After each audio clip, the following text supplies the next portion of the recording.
Coming up on the Branding Deep Dive podcast. The journal was meant to be a more nuanced form, right? The journal was like, I'm like, listen, I know that a lot of people that want to be that want to progress in their career, they need platforms for that. And I was like, what if I could become that platform? You want to get into medical school, you need publications. What if we became that? So that was the mindset behind the Paani journal. It's like, how can we as a nonprofit be useful to you? Like, you're donating to us. You are branding us and showing us off on your Instagrams, on your stories, on whatever. How can we be helpful to your career?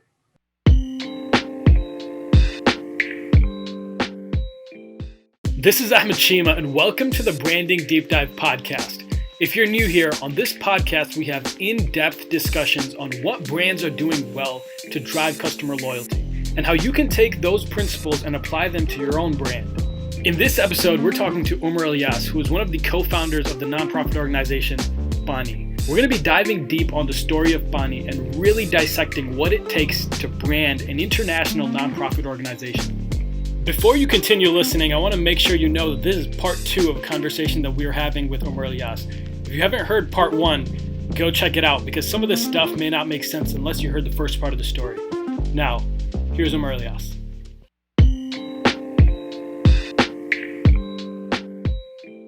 One thing I noticed on your website is you guys have a journal, which is essentially, like, my understanding is that this is a blog with articles related to essentially, from what I'm seeing, it's educating people on the issues that you're working on, correct?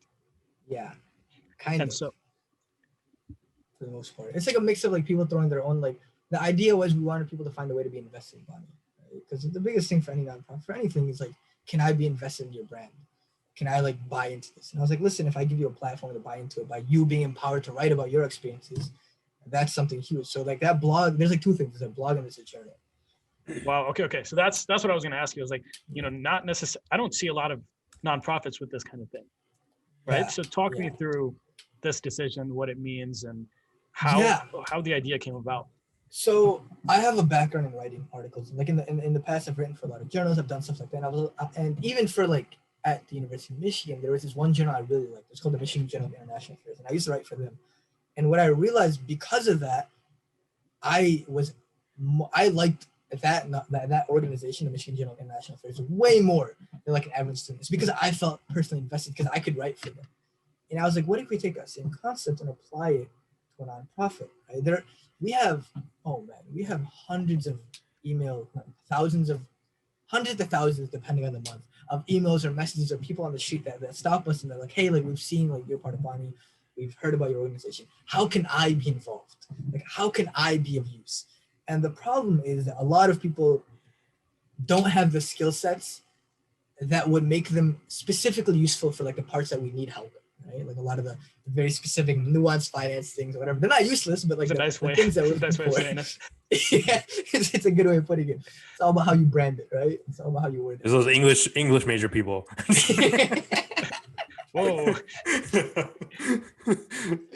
But the goal was, okay, I need to find a way to get people invested. And it's because when we started our branding, we used to be like, this is our story. We're both children of immigrants. We're both people that are trying to give back, right? So now some people get invested and like, okay, wait, how can I give back? And I'm like, give me your money. Like, it wasn't enough, right? And so what we started doing is we're like, hey, if you have a story, you have something you care about, you have some sort of experience with the water crisis in any country, write for us, right? And so we did it 2 levels. We have a journal, and so we're actually developing a new website right now. So you're seeing probably the older website. The new website, inshallah, will be up in like 2-3 weeks. That one is a lot more nuanced and better refined because we hired some dude off Fiverr, so it looks nicer.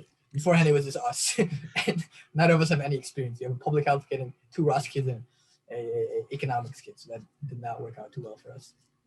But from there, what we did is we built this blog. The blog is for anyone that has any sort of like sentiments about the water crisis, whatever. The journal was meant to be a more nuanced form, right? The journal was like, I'm like, listen, I know that a lot of people that want to be that want to progress in their career, they need platforms for that. And I was like, what if I could become that platform? You want to get into medical school, you need publications. What if we became that? So that was the mindset behind the Paani journal. It's like, how can we as a nonprofit be useful to you? right? You're donating to us. You are branding us and showing us off on your Instagrams, on your stories, on whatever. How can we be helpful to your career, right? Because obviously we don't want to be just a nonprofit that just takes. We want to give back, right? That was the way of doing it. And that's even like anyone that volunteers, we can't pay it. Right? We built it on the idealistic model. We don't keep any money. Everything is directly for the costs of making these wells. There are no salaries for anyone, and so we could do is, you know, me, myself and like myself and the three other co-founders are, I mean, one of them, Sonny, works at Microsoft, the other one works at JP Morgan, the other one works at Accenture. I'm at the School of Public Health. Other people that are involved in Paani are very well connected to some of the biggest organizations in the world, and that was our pitch. So listen, we can't offer you money, but we can offer you as a network, a network that you can tap into down the line of like, hey, like 50 years down, like, hey, I need help like starting a nonprofit. Here's a bunch of entrepreneurs that we know. We want to start a YouTube career. Hey, here's some TikTokers that we know that are now big on YouTube, right?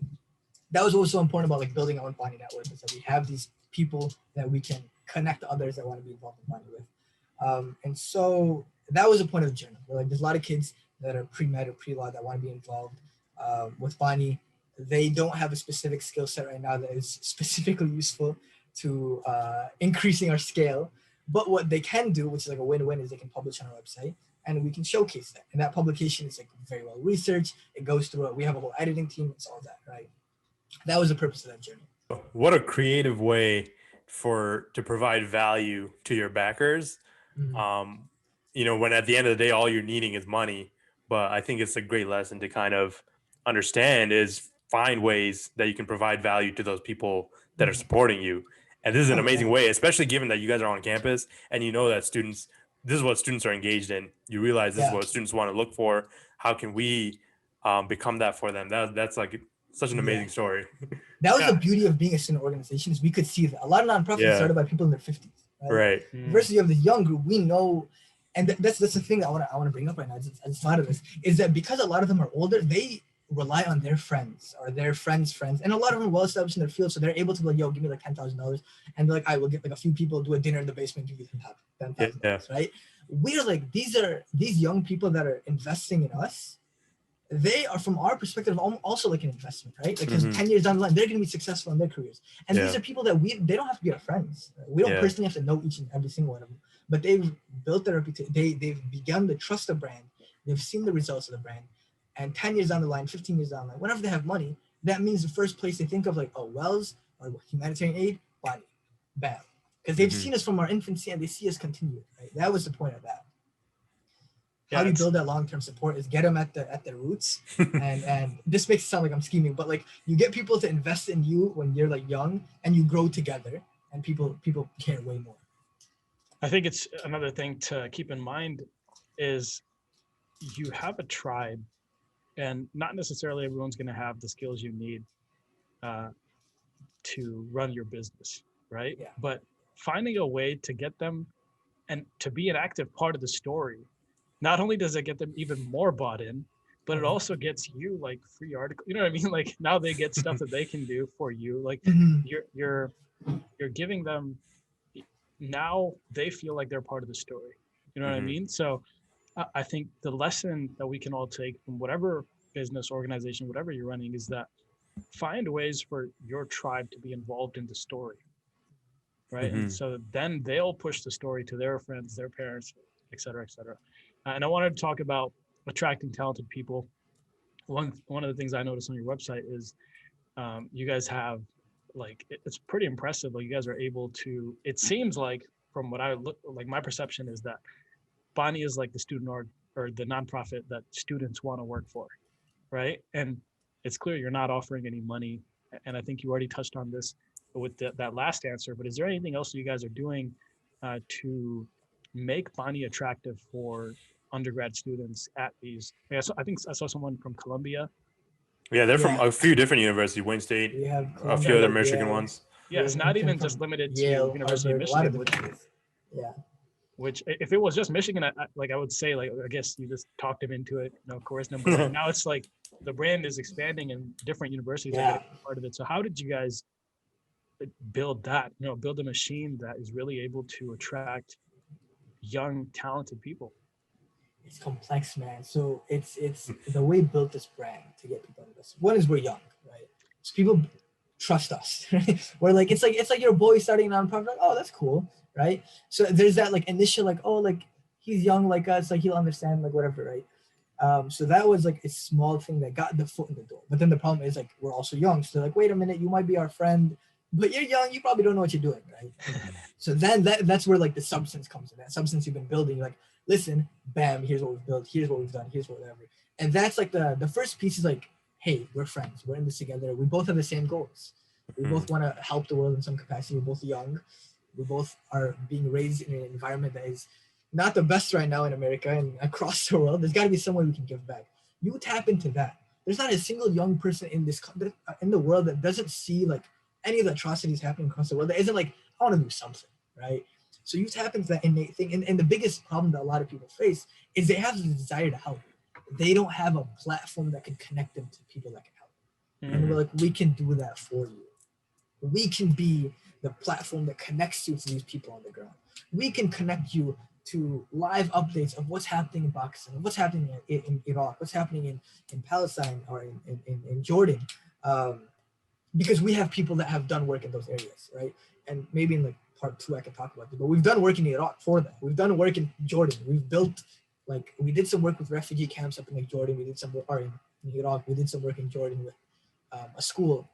But I say that to say this, that you get people invested. You show people that you and them both have the same ideals. We can be the resource for you. We can be the platform for you. We can be the medium that connects you to what your end goal is, right? And I think that's the way like colleges market themselves. Right? They're like, hey, listen, I know you want to be a doctor. Come to U of M and we'll give you the best experience in the world. I'm like, you know what? Like I could use that best experience, and you go to U of M, right? Versus going to a school that might not be as highly ranked. And that's what we were doing, is finding what people almost like want to do and providing them that outlet. That might have been a really long-winded answer, but like you could probably cut it and get it nice. Yeah, so I had 2 more questions. Sure. And so this question, I know it's gonna be like, if I didn't know you personally, I wouldn't ask this. But actually, before we get to that question, Cheema, I want to ask Omar if you have any stories or experiences of people that you kind of got on board that weren't up to par with what they needed to do. So many. Oh wow, okay. And how do you manage that? One is you know, our initial net of people that we're bringing in were people that like were from U of M, people whatever, and we're young kids, bro. We're like all in our 20s, early 20s. We get attracted to big degrees, at least initially, pretty easily. So I remember there was like a few people we worked with that like had MDs, or they were like in law school or in medical school or whatever, from across the country, and they would come in and they like had almost like, you know, they have this like mindset of like, we've done work in not in this stuff, but we've, you know, we're in medical school and we have a certain skill set. But what a lot of people don't realize is that skill set doesn't translate really well to like nonprofit building, especially when you're running like a startup, right? Like our entire background and the way we've built it has been very startup-like, of like marketing and finding investors and doing all that. And so we bring them in, they aren't productive in the way we'd like them to be. And so it's a lot of it is like kind of like letting people go, or even like the thing is like this is why you need a multidisciplinary team that's like good at different things. I'm not good at letting people go. Like that's I can't be like, you're fired. Like that's really, I've never been able to do that. That's never been my thing. But there are other people that are really good at like letting people down. He's like, hey, listen, you're really talented. But from, you know, the direction that Paani's going and the direction that you're going, it might not match up really well. You can either be involved in these like smaller projects, or you can try different things. So that's kind of the way that we would reallocate people that weren't like super useful. Like, hey, like, why don't you like write something for the journal? Or why don't you write something for the blog? And not to say that the blog in general aren't like prestigious, but from like what they were trying to do originally, where like, they were trying to be part of like the strategy and be part of like the strategic division of Paani, and moving them towards areas that like you don't need that specific skill set, or areas that match your skill set more. That works really good. And here's something else. A lot of people assume their abilities. And so I think that kind of goes into, that's why we would do so much work in LinkedIn of like, okay, like these people say they've done this, can they back it up, right? It's because we've had so many people that like, we've seen them on LinkedIn, like, damn, like they started 15 organizations, they have 17 awards. And then we looked into it, half the awards they didn't actually win. The other half are like awards that like you get for participating. And like there's an award that you there might have been like 1 or 2 legit awards, right? Yeah. And so it's so important to kind of like properly vet people to bring. That's what I realized. It's very. And I think you guys have like when I click on your get involved button on your website, it's a pretty intensive vetting process. You go like, you have some pretty intense guidelines now. It's a lot more. It's been refined a lot, and it's been refined even more now when we release the next update. The iOS. All right. Nice. Yeah. I don't know, man. It's harder to keep people out than bring people in. So I think if you vet them out properly in the beginning, it works a lot easier. And it's also because when we started and when we brought people in, we're young. We were just this new organization. Everyone wanted to help. Everyone's like, listen, I have the talent. I have what I need. Like, I am the chosen one. And like, I'll bet, like, I believe, I'll buy the hype. And you bring them in and they're like completely, like, utterly not doing anything productive. And you're just like, well, there goes the hype behind that. And then how do you kick someone out from that, right? And we've had things, we had this one guy that we brought in one time, and he just stole our website. Our original website, what is it called right now? I think it's called Paani Project. PaaniProject.org, yeah. Our original one is called Paani.org, or PaaniNet.org, or something like that. Man just stole the whole website. He's like, listen, if you guys don't want to work with, if you don't want to work with me the way I want to do things, forget you guys. And we were naive too. We gave this man that we just met like the whole website, the access to everything. He wants to help out. Take it. Like, yo, so the guy just took your website. He took the website. What? And he had ownership of it, so we couldn't really do anything.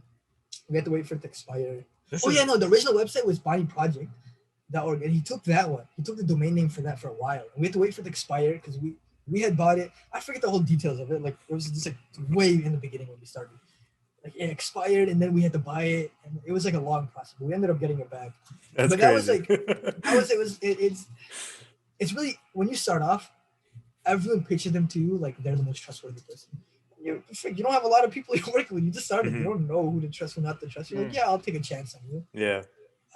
And sometimes it works, like our LinkedIn thing. Actually, no, we did a lot more vetting with LinkedIn.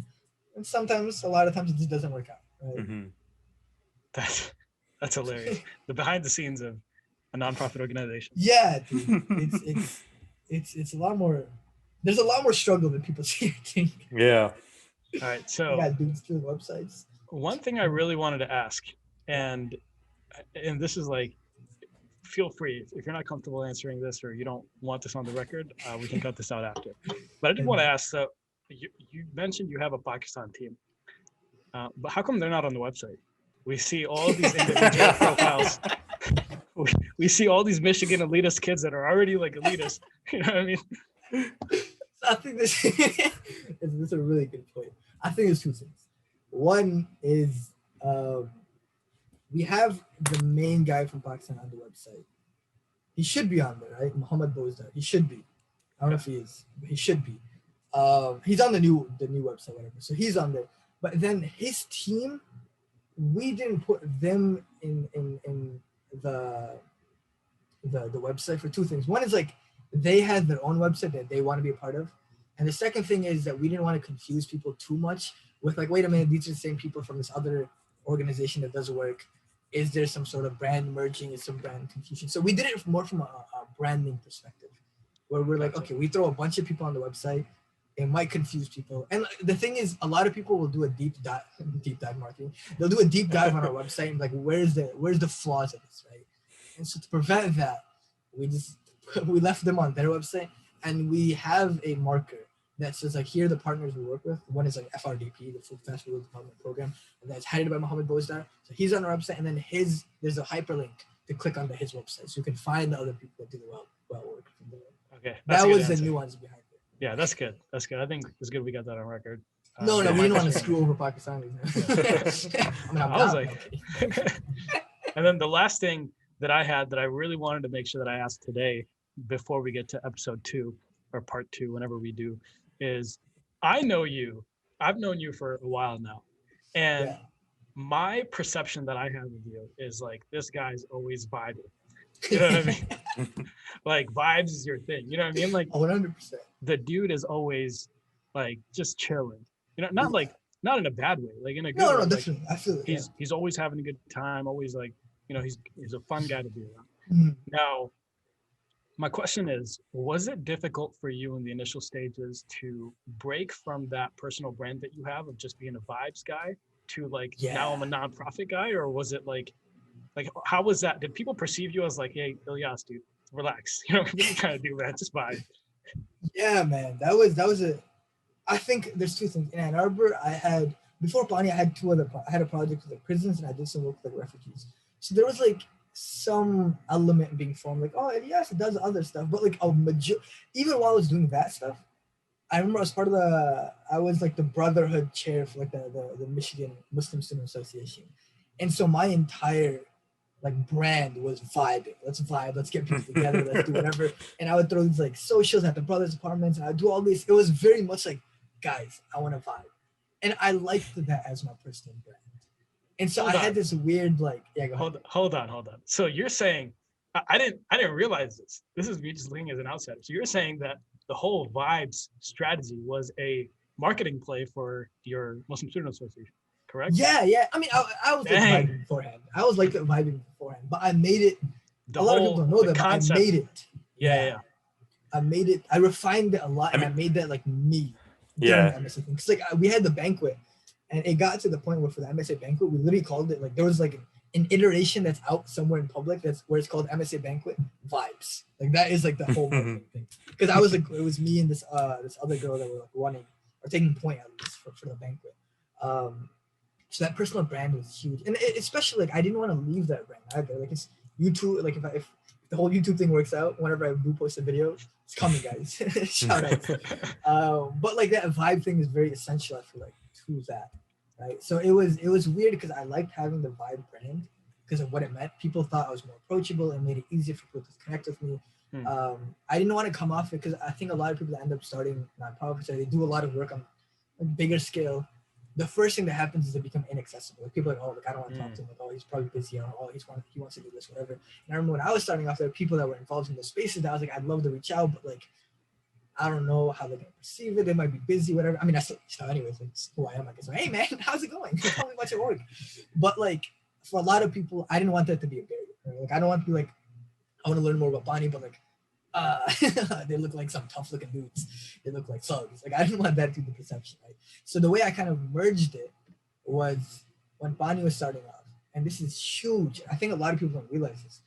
We did customer service so hard, and that played into my personal brand.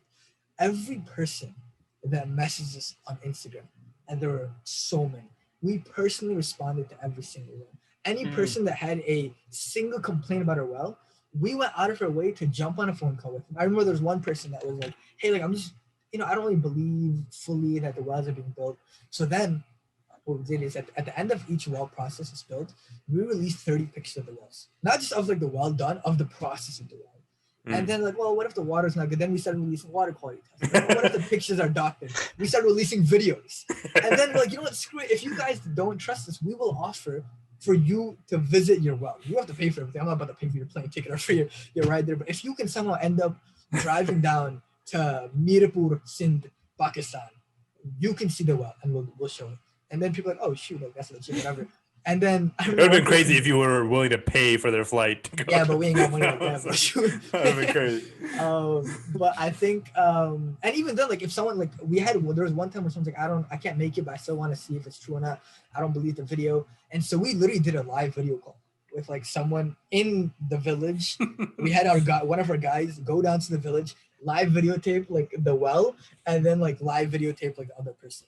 And so I say this, that like that whole customer service is built on this brand of like, these are approachable guys. Like it's vibe, but repackaged almost, right? Like the brand has been repackaged. Like, hey, they're approachable. They're cool guys that I can ask them for any clarification, right? Like, I don't want someone to have some misclassification about him and let that fester up and they never ask. Now they're like, oh, like I know Ilyas, like I'll hit him up. I know Sunny, I'll hit him up, right?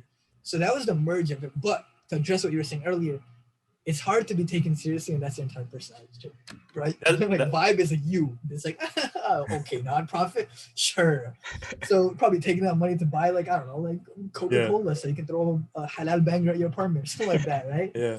And so to merge that, that's where I had to start I had to make public appearances more serious. Now I don't care. But at that point, like whenever there was like a speech that we had to give on behalf of Paani, whenever there was like a meeting that was happening on behalf of Paani, whenever it was, whatever the situation was, when it was Paani, I had to at least be like, listen, like, here's what the situation, here's what it is. And when people see how serious you are about something, they buy into it. They're like, dang, I've never seen this man serious in his life. And now he's serious about something, like, wow, this must mean something, right? And that's kind of like the beauty of it, right? When people find you easy to talk to, approachable, that connection's already there, right? So you already built that network where they trust you implicitly. And now when they're like, oh, I'm seeing him become serious about something, they slowly buy into that. Like, dang, like, we've never seen him be serious about anything else. This must mean something. Let me open my ear to hear what it is. Right? And that's when you hit them with the, hey, substance. Dang, like, here's what we've done, right? So it's like a way of bringing people. It was hard in the beginning. In the beginning, it's like, okay. But I think we were able to turn it into something that was useful. That's really powerful. One thing I want to touch on is the responding to every DM. I know, Abdul Mannan, you've had a bad experience with some organizations or companies in the past. And we talked about, so one of the episodes we did this season is on Gymshark. It's actually going to come out after your episode, so you haven't heard this yet. But if you're listening, here's a little sneak peek of the Gymshark episode. So the founder, Ben Francis, on one of the Black Friday sales, the website went down. They couldn't handle the amount of orders coming in.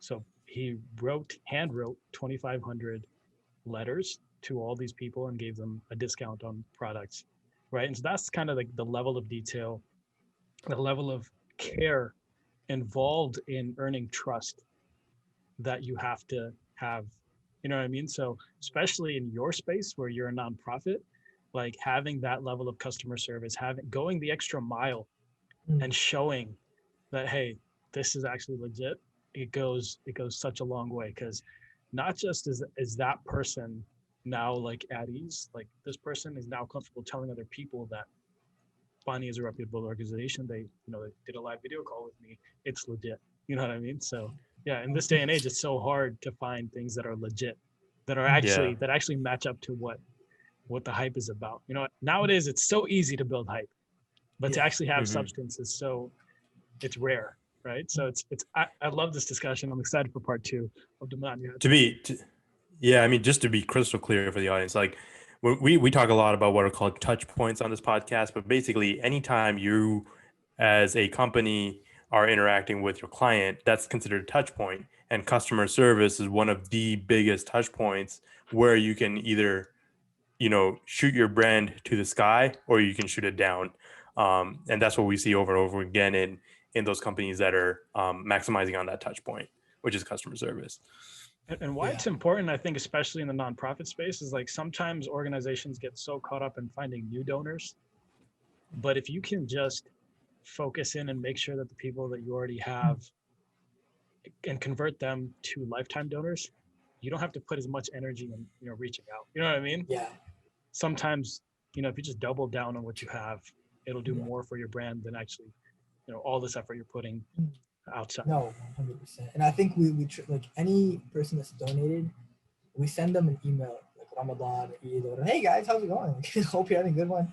Stuff like that I think matters a lot. Because I mean, look, at the end of the day, your nonprofit is a business. Right? A lot of people don't like wording it like that, but that's what it is, right? And so customer satisfaction is huge. So any influencer, and maybe we'll talk about this in part 2, but we have a lot of TikTok influencers that like we work with. Every time an event's coming up, Ramadan, whatever, we could not have talked to them in months. So like, hey man, Happy New Year. Hope you're doing well. Hope you're enjoying life. Hope you're safe. Stuff like that. And it matters, right? Because then down the line, when like you want to do something with them, you want to do some sort of marketing opportunity, that line of communication was never dry fully. Right? Like they know you. They like you. There was a well. Hey, there's some Paani in that line of communication that helps a lot, right? So I don't know. I think it's that customer satisfaction is so important. It's probably the part of Paani that I hate is a strong word, but it's the part that is the most time consuming. It's the part that like you go out of your way, you text people back, you're like, how's it going? And then people be like, hey man, like, or like people message you all the time on Instagram or email you on something, hey man, like how long is it gonna take for me to get my well? and then you look in the statistics or in the data, and you're like, well, you donated like 2 days ago. So wait a minute, right? And so entertaining that and not being like, bro, you're an idiot, and be like, hey, like understanding, like, okay, they're coming from a perspective where in the nonprofit world they've donated in the past and they haven't seen stuff for like 15 years, right? It's the hardest thing, is because we know like our work is legit, but like making sure that other people know our work is legit comes down to those small interactions where we don't think much of it, but for them it's huge, right? For them it's like, oh, you actually responded. Oh, there's an update. Oh, okay. Stuff like that matters a lot. It's funny you mentioned TikTok influencers, because I was on, I think I was on a call with Abdul Mannan with you, or sending a voice note. And my youngest sister, who I think is maybe 14 or 15, she overheard that like our next episode is going to be on Paani. And she's like, oh, you mean the nonprofit organization? I was like, yeah. I was like, you know them? She's like, yeah, I see them on Instagram. I was like, oh, wow. Like, so yeah, we won't get into that today. For the audience that's listening, join us for part 2, where we go into a little bit more of the social media aspect and growing that. Abdul Mannan, do you have anything else you wanted to cover? No, I think it's been a great episode. Thank you, Omar, for coming, joining us. It was definitely very enlightening, and I think our audience would benefit a lot. Yeah, it was vibes, sharing the gems. It was vibes. As long as we vibing, I'm down, man. I'm calling for part 2 for the vibe. All right. Yeah, thanks so much, Omar. Really appreciate you taking the time out. We hope to have you back on really soon.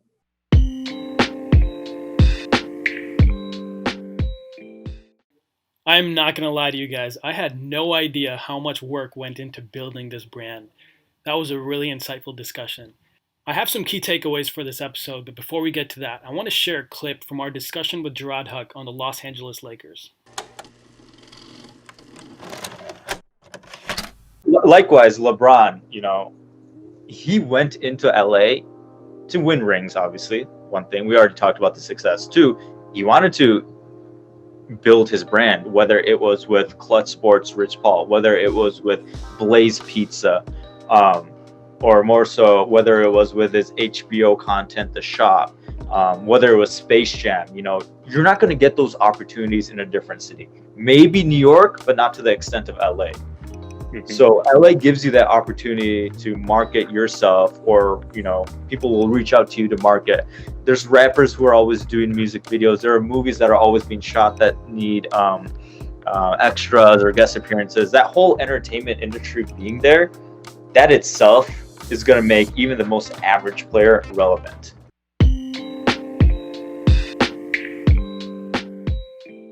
If you like sports, or you want to know how to develop that winning mentality in your organization, check that episode out. All right, now here are my key takeaways from our discussion with Omar Ilyas. Number 1, if you're just starting something, it's very likely that your biggest supporters are not going to come from your immediate circle.